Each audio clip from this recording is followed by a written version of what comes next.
We're digging into another celebrity court case. Music mogul Sean Diddy Combs arrested on charges of sex trafficking and racketeering last week. And WAT legal analyst Greg Isaacs is here. And as we look at this, especially when famous people get arrested, eventually have their day in court, how does the system need to treat them, or does it need to treat them any differently compared to just, like, say, the common person charged with the same thing? Well, Don, great question. What we're seeing prosecutors doing in some of these recent high-profile celebrity cases is pulling out a playbook from the mob prosecutions. They've dusted off the RICO statute.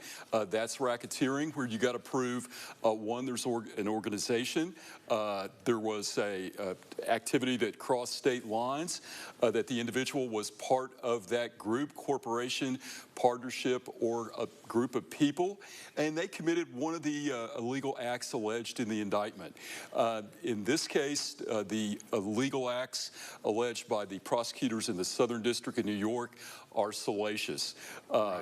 Sex trafficking through fraud, force, and coercion, and transportation to engage in prostitution.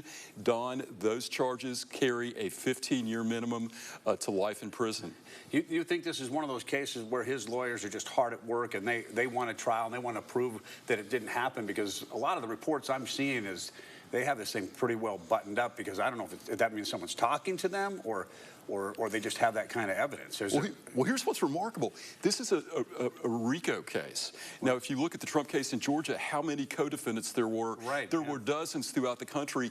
They have not alleged a single co-defendant in this indictment, and you have to have two to tango. So they'll have to do that somehow. They will have to prove there was an organization, and you can't do it by just saying it was Sean Diddy Combs. But the allegations, as we said, are salacious, paying sex workers to go across state lines to engage in freakouts, day-long parties where people were coerced, fed narcotics, surreptitiously videotaped so they could coerce them. Well, you could definitely see where it would take more than one person, and eventually that might all come out. And Don, what's remarkable, the United States is alleging this has been occurring since 2009. So decades where you have this highly organized criminal enterprise operating openly until it's not. And also interesting, in federal court, typically pretrial release is a given when you have somebody of Sean Combs' stature. His lawyers offered to put up a $50 million bail. Two district court judges said, no way, Jose. These allegations are serious. You're a flight risk. So Sean Combs remains in custody in New York. Wow. Yeah, that's a lot of money, and they still said no to it. So it's obviously very serious. Greg, thank you very much for being here, and thank you for your analysis. Good to be here.